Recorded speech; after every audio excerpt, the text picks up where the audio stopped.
Hey everyone, welcome back to Yousaf Reacts. Today, we're diving deep into the underwater world of Aquaman.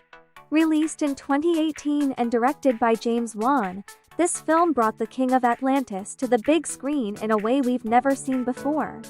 Let's get started. Aquaman stars Jason Momoa as Arthur Curry, Amber Heard as Mera, Willem Dafoe as Vulko, Patrick Wilson as King Orm, and Nicole Kidman as Atlanta. The film takes us on an epic adventure filled with stunning visuals, intense action, and a compelling story. First, let's talk about the plot. The movie starts with a backstory of Arthur Curry's origins. Born to a lighthouse keeper, Thomas Curry, and Atlanta, the Queen of Atlantis, Arthur is a bridge between two worlds. After Atlanta is forced to return to Atlantis, Arthur is raised by his father on the surface world, unaware of his destiny. As Arthur grows up, he discovers his abilities to communicate with sea creatures and his superhuman strength. Despite his powers, he feels out of place both on land and in the ocean. The story really kicks off when Arthur's half-brother, King Orm, played by Patrick Wilson, threatens to unite the underwater kingdoms to wage war against the surface world. Arthur must embrace his heritage and claim his rightful place as the King of Atlantis to stop Orm and bring peace. Now, let's talk about the characters and performances. Jason Momoa brings a rugged charm and a sense of humor to Aquaman, making the character relatable and likable. Amber Heard as Mera is fierce and independent, providing a strong counterpart to Arthur. Patrick Wilson delivers a convincing performance as the antagonist, King Orm, adding depth to the character's motivations. The supporting cast, including Willem Dafoe as Vulko and Nicole Kidman as Atlanta, add gravitas to the film, enriching the story with their performances. One of the standout aspects of Aquaman is its visual spectacle. The underwater scenes are breathtaking, with vibrant colors and intricate details that bring the ocean world to life. The special effects are top-notch, especially in the action sequences and the depiction of Atlantis. James Wan's direction shines through, balancing epic battles with quieter, character-driven moments. Let's not forget the soundtrack and sound design.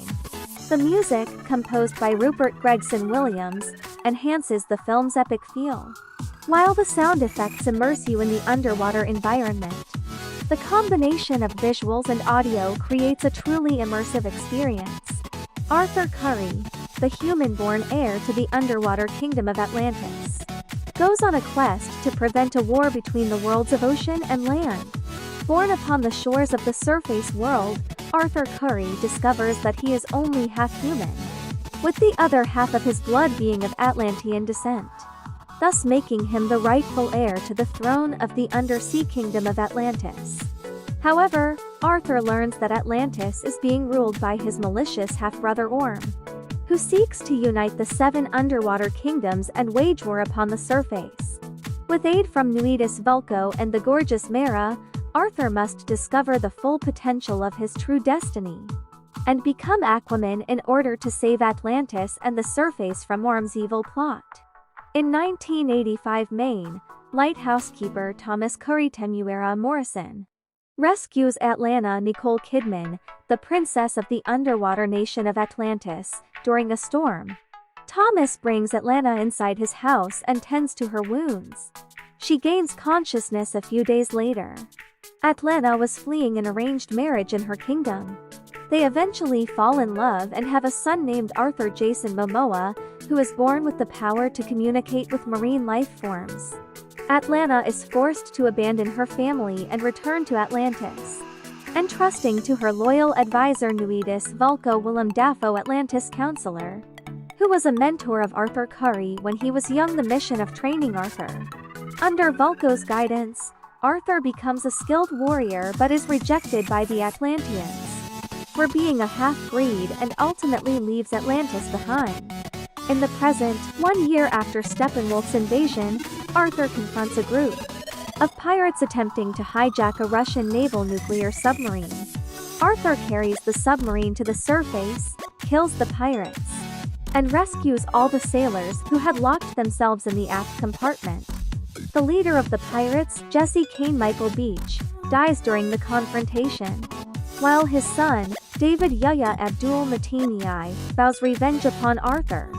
Arthur defeats David in battle, impales Jesse on a pipe and leaves both Jesse and David to die. When one of Jesse's bullets punctures the submarine's hull, David begs Arthur to help save Jesse, but Arthur walks away. Jesse sacrifices himself by exploding a grenade to force David to leave and save himself. David's grandfather was one of the first frogmen in the Navy and served in WE. He was considered very stealthy and was nicknamed Manta, in honor of his skill. David later targets Atlantis, with another attack submarine. At the behest of Orm Patrick Wilson, who seeks to unite the 7 underwater kingdoms to declare war on the surface world out of the belief that humanity polluted the seas, Arthur's younger half-brother and Atlantis king who uses the attack as a pretext to declare war on the surface. Turns out this is why David and Jesse were stealing a nuclear submarine, so they could attack Atlantis and give an excuse to Orm to declare war on the surface dwellers. King Nereus was reluctant to declare war and tells Orm that the 4 of the 7 ocean kingdoms, Atlantis, Zebul, the fishermen, the brine, the deserters, the lost nation and the trench need to agree for war. Nereus also knows that if the 4 kingdoms agree with Orm, he will be declared ocean master. King Nereus Dolph Lundgren of Zebul swears allegiance to Orm's cause. He was not very keen initially, but agrees once David had attacked Atlantis. But his daughter Mera heard. Mera possesses hydrokinetic and telepathic powers that allow her to control her aquatic environment and communicate with other Atlanteans, who has been betrothed to Orm, refuses to aid them and journeys to the surface to ask Arthur for help, earning his trust by saving Thomas from a tidal wave sent by Orm as a message to the surface dwellers that the oceans have declared war on them. Mera tells Arthur that the only way to stop the war is for Arthur to claim his rightful place on the throne of Atlantis. He is the firstborn of Queen Atlanta.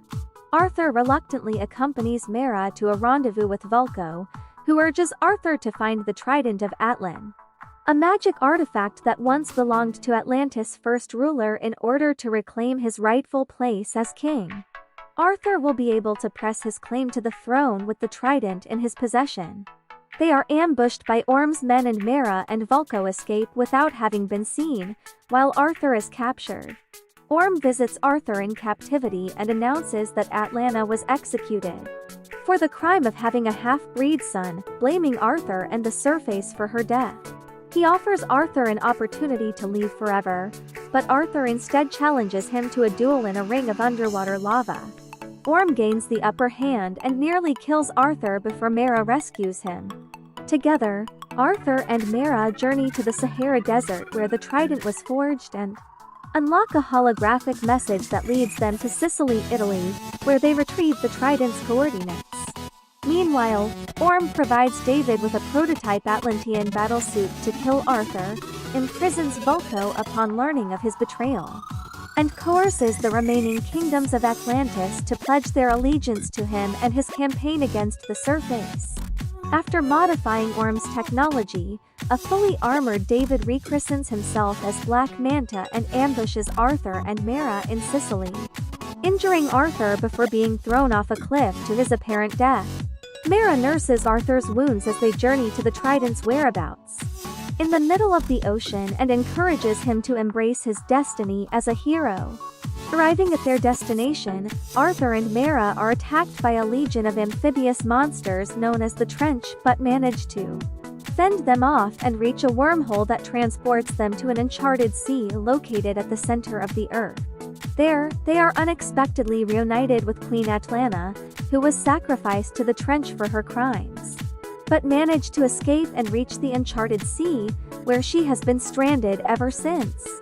Arthur faces Carathan, the mythical Leviathan that guards the trident, and voices his determination to protect both Atlantis and the surface, proving his worth and reclaiming the trident, which grants him control over the 7 seas.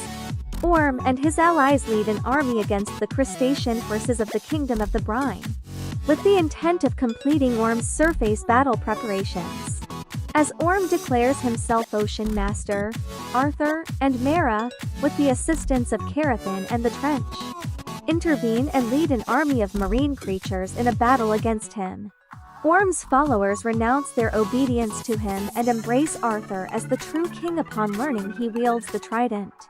Orm has no option but to challenge Arthur in one-to-one battle, as only Arthur's death can give him the throne.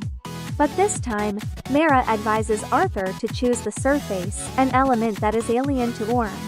Arthur defeats Orm in combat but chooses to spare his life, and Orm accepts his fate after discovering Arthur has found and rescued Atlanta. Atlanta returns to the surface to reunite with Thomas while Arthur ascends to the throne with Mera by his side. In a mid-credits scene, David is rescued by Dr. Stephen Shin, a scientist obsessed with finding Atlantis, and agrees to lead Shin there in exchange for his help in his revenge on Arthur. This movie is pretty entertaining. That, however, doesn't mean that it has a great script. The truth is, DC played safe on this one, and it pays off, mostly. I was never bored throughout this movie, but that is not because of the clever dialogue or the amazing score. No, it's because everything in it is incredibly over the top. No kidding, be it the heroes or the villains, the action scenes or the romantic ones. Every single thing in this movie is kind of exaggerated. Sometimes it worked for me, but sometimes it didn't. With that in mind, let's get to my pros and cons. First, what I liked the most: the direction, especially during the action scenes. James Wan managed to differentiate himself from that Snyder style of action pretty well. There's still one or two Snyder slow-mo kind of shots, but that's it. The fight sequences were well choreographed and shot, with wide angles for most of the time. It was very pleasant to see. Now, I usually don't like when movies start looking like video games, but it didn't really bother me here. During the gigantic CGI battle scenes you've seen in the trailers, the amount of elements on screen can be overwhelming. But for the most part, they are well enough shot that you can differentiate what's going on, and so they eventually become quite satisfying. The interaction between the two lead characters is too very entertaining. Aquaman is a thrilling and visually stunning adventure that expands the DC extended universe in an exciting way. With strong performances, a compelling story, and impressive special effects.